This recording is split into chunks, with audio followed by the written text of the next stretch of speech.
series features a tool or a resource on child tax credit outreach and enrollment, and is coupled with a state or a local health and human services government agency sharing their on-the-ground efforts to connect folks to the expanded CTC. And that's also what we have for you here today. I'm joined by speakers from the LA County Department of Public Social Services and GMMB, who will introduce themselves in just a moment when I turn it over.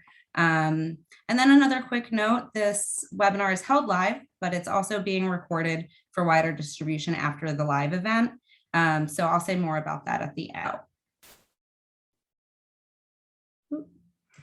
For anyone who is not familiar with APHSA, we're the American Public Human Services Association. We're a bipartisan membership association that represents state and local public health and human services agencies. And then just quickly, I'll give you a sense of what the next half hour will look like. I'll spend just a minute setting the stage before I turn it over. First, we're going to start with Julie from GMMB for an overview of a quite vast and growing body of CTC outreach resources. And then we'll hear from Nick with the APHSA, Department of Public Social Services, about their on-the-ground efforts, like I kind of just said.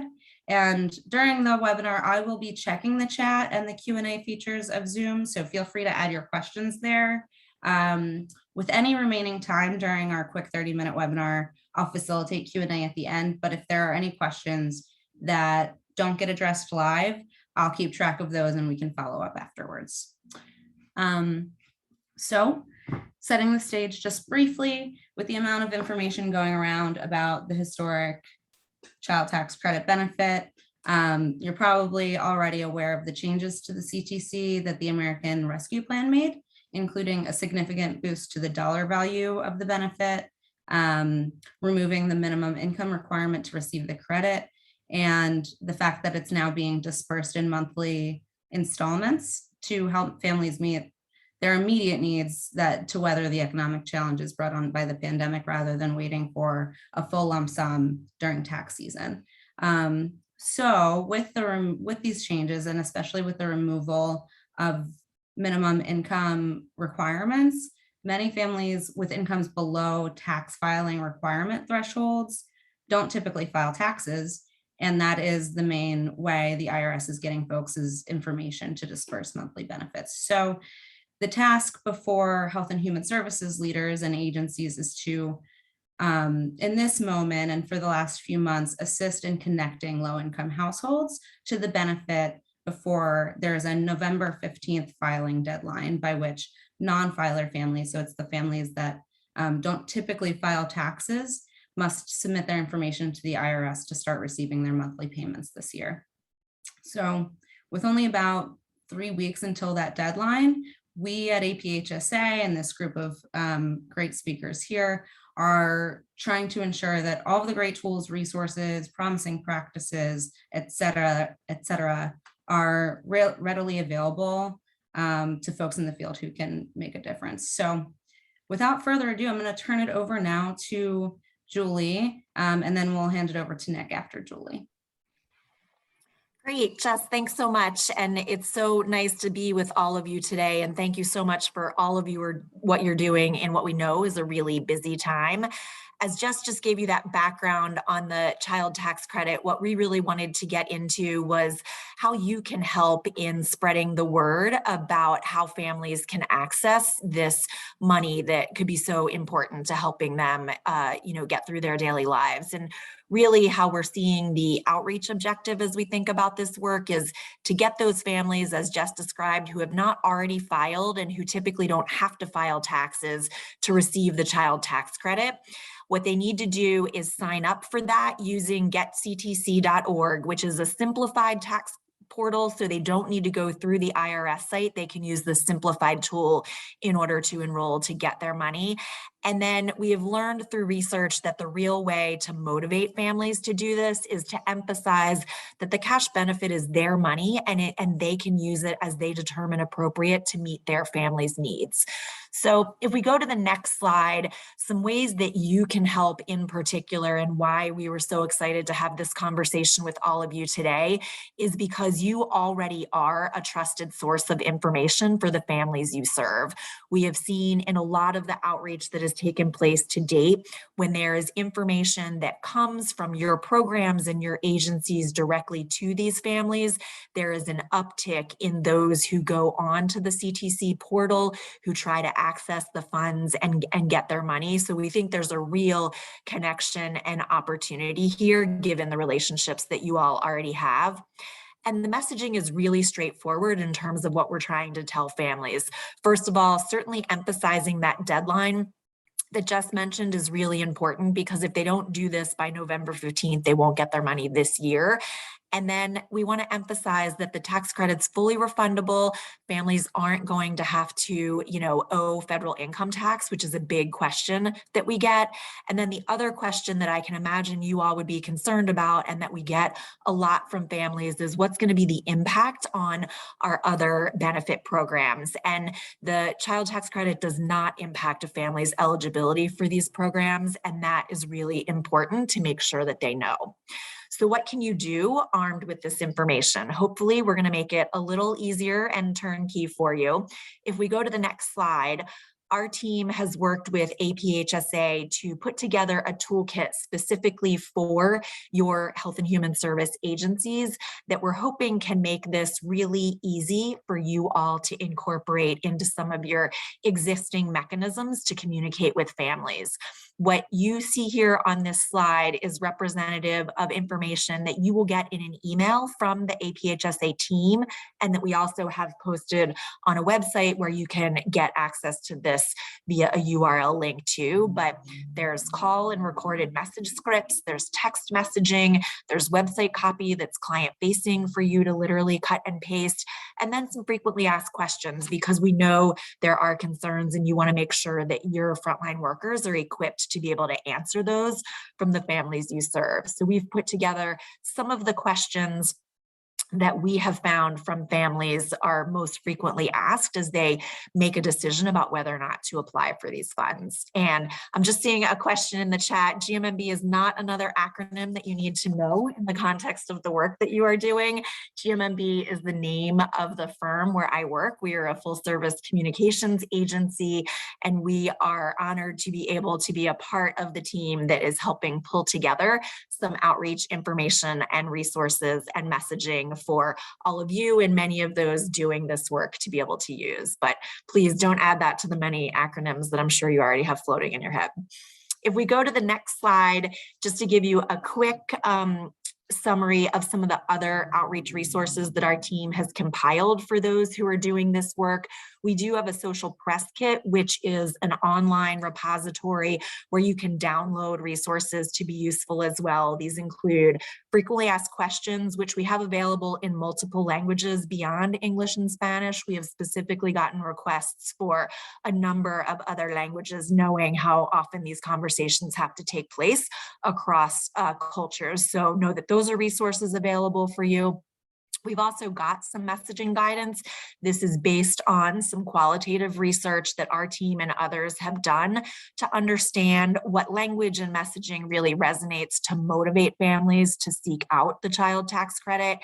And then we have some posters, palm cards, brochures that you could print if those are something of interest, and some resources for those who are doing some of the on-the-ground enrollment assistance as well, some training materials. So all of this, again, is online. Just wanted to give you a sense of it. And if we go to the next slide, we'll just show you quickly an example of what one of the flyers looks like. Again, these are some of the languages that this flyer in particular is available in, and is something that can be printed in black and white if that is of use, and hung in a local office where people may come and be able to get information for one of your programs, and would be able to find this kind of thing helpful to them at that point in time too. If we go to the next slide, the last thing that I will share is just that we have also created this resource hub of other information that groups have put together who are also doing this work. So if you're looking for something that may be unique to your particular community, or you want to understand if there are navigators or assisters there, this might be a resource that is helpful to you. And just taking a look at understanding what else is out there, and specifically for those organizations who are working one-on-one with families and doing some of that direct enrollment and helping them access and navigate through the tool, this is a great place to go. But again, please know that this is all going to be shared with you so that you can digest it via email, and feel free to visit these links and URLs in your own time and space. I'm talking and moving through this quickly because I know we have a limited amount of time today, but hopefully you all can find these things helpful and use them in a way that is useful to you in your own ongoing work with families. And with that, I think, Nick, I'm going to turn it over to you to give folks a concrete example of how you're doing some of this outreach in Los Angeles to give them ideas about how this is all coming to life.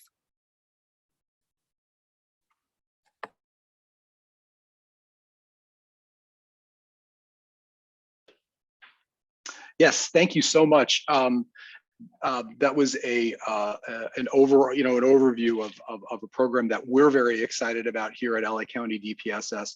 Just to give you a sense of our department, we are the largest social services agency in the nation. We have a number of offices throughout Los Angeles County, and thousands of families that for many of whom this is a significant game changer for them, particularly the fact that this will not count against them when determining eligibility to our programs. So this has been a tremendous game changer overnight for our families, and so we've done everything we can to encourage them to file for this, particularly the non-filers, as we're all emphasizing. I'm going to go to next slide. So we have marketed very aggressively to promote the child tax credit for low-income families, given the fact that it does expire at the end of the calendar year, and we have only until November 15th for them to qualify. We're all very hopeful that Congress will continue it at least a year, but hopefully it would be continued along the lines of what the president is proposing, to 5 years or even permanently. But in the meantime, we're just living in the present, and we're focusing on getting people non-filers to enroll by November 15th. We have targeted our CalWorks families and our families that are receiving Medi-Cal. CalWorks, for those of you who are not in California, is our version of the TANF program for families, and Medi-Cal is self-explanatory in terms of what that is. Most of our efforts, to give you an idea, our offices were closed to the public for many months due to the pandemic. We were serving people right outside of our offices, but they weren't allowed to come in due to the pandemic. So most of our outreach and our efforts have been through virtually and through our social media. So I'll go over those in a second. iHeartRadio, which I'll go into in a second, in a partnership with the Dodgers, text messaging, which I'm very excited to share with you all about, social media, and of course flyers. So the LA Dodgers approached us. They have a campaign and a partnership with a group called iHeartRadio.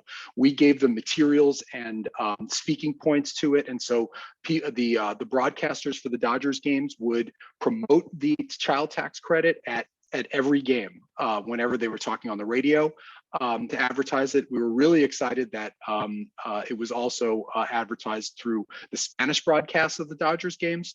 And we're very happy, since they're still in the playoffs at this point, they have continued to market that program. So we're very excited about that. The longer they stay in the playoffs, the more information we can get out about it. We're very excited about that. So we also have partnership with the Dodgers Foundation, and so there's 10,000 families who follow the Dodgers and get newsletters and such that we give them information about the child tax credit, because, as you know, it's not just for our non-filers, but it's also just for any family who earns under $150,000 $100,000 or less. This is an example of some of the materials that we've put on our Facebook page. It's some of it is materials we took that the state developed. I believe we borrowed some of APHSA's wonderful materials as well. This is what we did on Facebook. And we've also done things on Instagram and on Twitter. These are just some of our marketing materials. You've earned it, now get it back. We've stressed to people also the fact that you don't have to file for your income taxes or qualify to file for income taxes in order to benefit from this. We don't miss out on your money. Don't miss out on money to help your family. Get up to $300. This went out on Insta. Interestingly enough, Instagram is something that many of our customers follow more so than Facebook or Twitter. As a Gen Xer, I don't really understand any of that, but I mean, that's as long as that is, as long as the word's getting out, that's wonderful. Here's more. We've used different opportunities at different points. Back to school reminder. If you're going back to school, this is another link to connect back to receiving benefits for your families that could transform your life. Help is here, monthly payments for families with kids. We've tried different approaches to message it. I really like the approaches that were showcased before, and we may steal some of those in the next couple of weeks. I'll just be honest with that, because they're very, very colorful and I think very appealing. We did more shameless links to the LA Dodgers through our affiliation with them. We have just really utilized social media heavily to promote this and get it out there. One thing that I'm really particularly proud about, and if there are other social services agencies across the nation that are on this talk, we texted virtually, thousands and thousands of people that are on public assistance with us. We did it twice. We did it on two different occasions. This is the message that we sent. We sent it to 79,583 people on TANF, families on TANF, and we sent it to 347,000 people on Medi-Cal. These are people that receive direct services and interact with us almost every day to let them know about this. I know the state of California is tracking the uptake for the child tax credit. Unfortunately, I don't have that data in terms of the uptake in California specifically. But I mean, absent the knowledge of whether or not we're getting increased numbers, we just continue to get the word out at every opportunity we can get. The other thing I would also add is, before I go into VITA, the other thing I would also add is we've also asked our County Board of Supervisors to advocate for the continuation of the child tax credit as is. As you know, there's been a lot of discussion around the Build Back Better proposals, and some discussions around making the child tax credit means tested and limiting the income requirements. We think that it really kind of defeats the entire purpose of it along those lines. And so we have asked our County Board of Supervisors to advocate as well, as those conversations are taking place now in terms of the future fate of the child tax credit. So that's just sort of another getting the word out. We looked at that also as a marketing opportunity. Generally, our social services agency looks for any opportunities to help our clients obtain money that they're entitled to. We have a very robust volunteer income tax assistance program that help them not only with the child tax credit, but with any other types of earned income tax credit or any other kinds of resources along those lines that they would qualify for. What's been unique about the child tax credit is the fact that it is essentially something that if you file for it and you have a social security number or an EIN, and you have children, you will receive those payments, which is completely different from having to go through a W-2, from having to go through all those different things with the IRS. This has just been really transformational. So we're very excited about it on our end, and we're doing everything we can to promote it.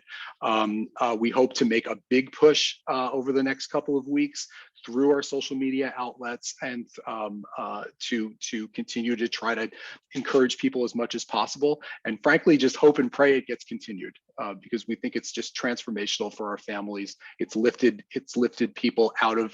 children out of poverty, almost half the kids in the country, and we're looking forward to just doing more of that excellent work. So with that, I'll take any questions. I'll take my thing down, and I will take any questions.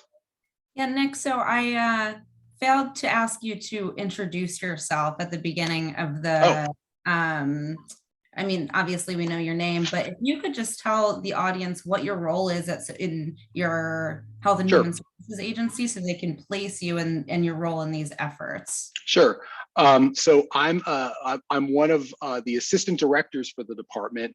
My bureau oversees a number of different operations. That includes legislation, and that includes special projects such as the child tax credit. And so there's a very large number.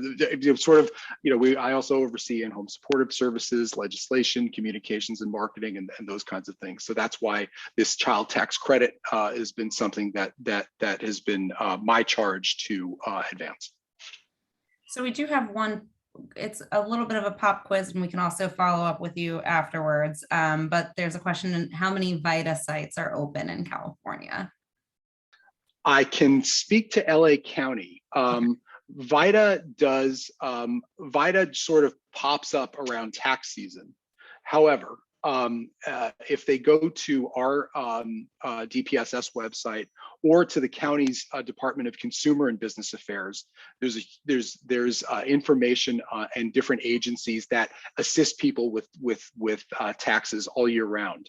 And that would be the best thing. So there's always agencies available to help people. They kind of step up efforts. We actually have our eligibility staff be volunteers to help people with their taxes, but that doesn't usually happen until around tax season. We have another question in the chat around local VITA organizers. I guess the concern is somewhat that if people file for the CTC using the simplified tool, they may eventually miss out on the EITC because they won't file a full tax refund. Can you speak to how you've been navigating that, or maybe early thoughts on how you might? This is interesting because and I imagine that social services agencies will be experiencing this same similar conundrum. This is not directly in our mission. I mean, we determine eligibility and we provide benefits. We also look for opportunities in other ways for our families and our individuals that we serve to be supported. And providing knowledge about EITC and promoting the child tax credit are two direct ways for us to do that. I don't have specific data off the top of my head in terms of how many people are going concurrently for EITC, either in California or federally, and the child tax credit. I mean, it's definitely, I think from a marketing perspective, it's definitely very confusing, because you have people that, for at least for Cal EITC, you have to work at a level where you would file for a W-2, whereas with the child tax credit, you just have to have kids. That's basically it. Yeah. And so it's kind of an interesting, it's a good problem, but it's kind of an interesting conundrum for us. That gives me something to think about as APHSA is moving.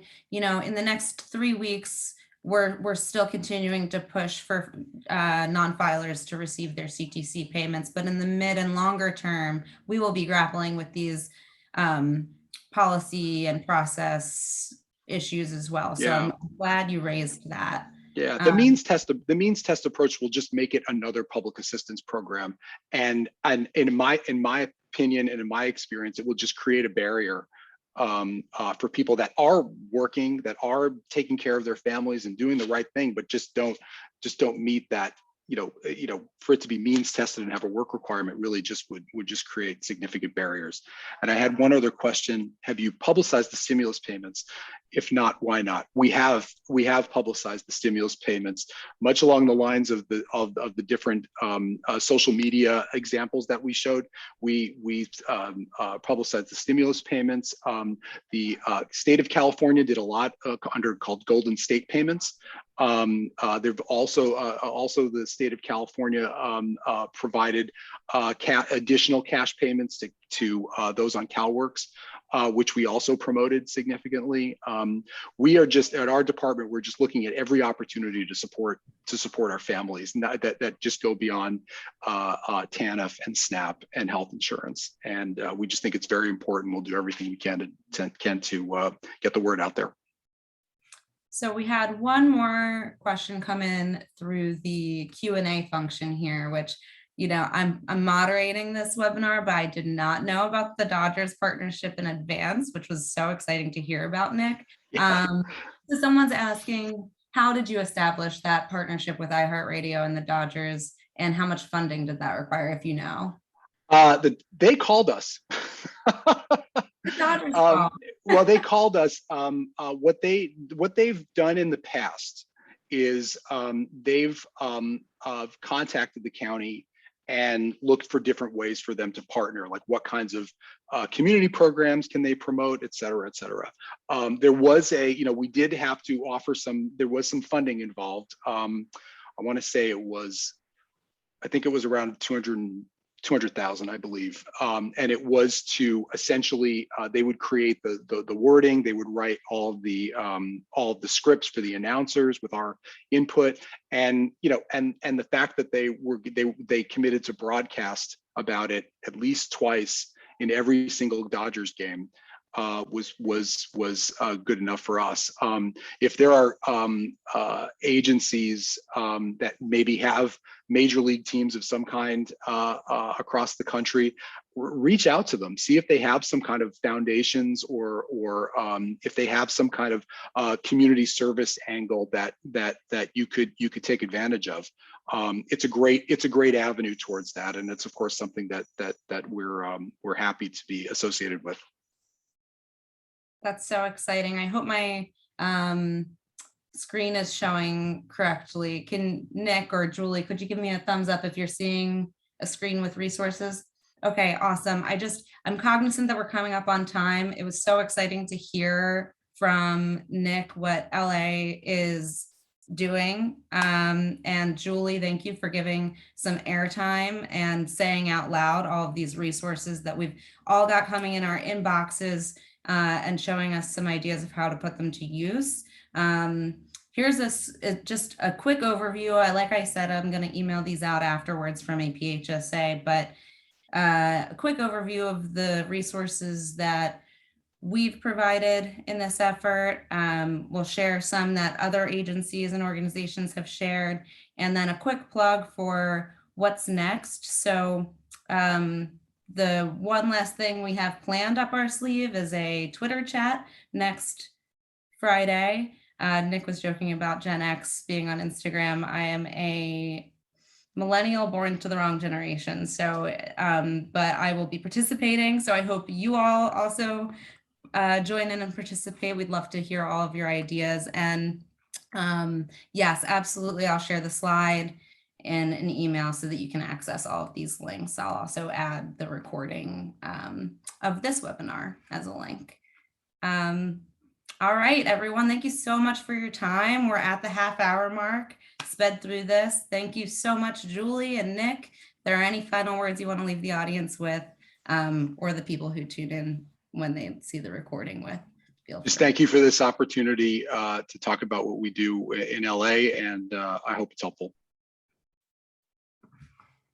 Thanks, everyone.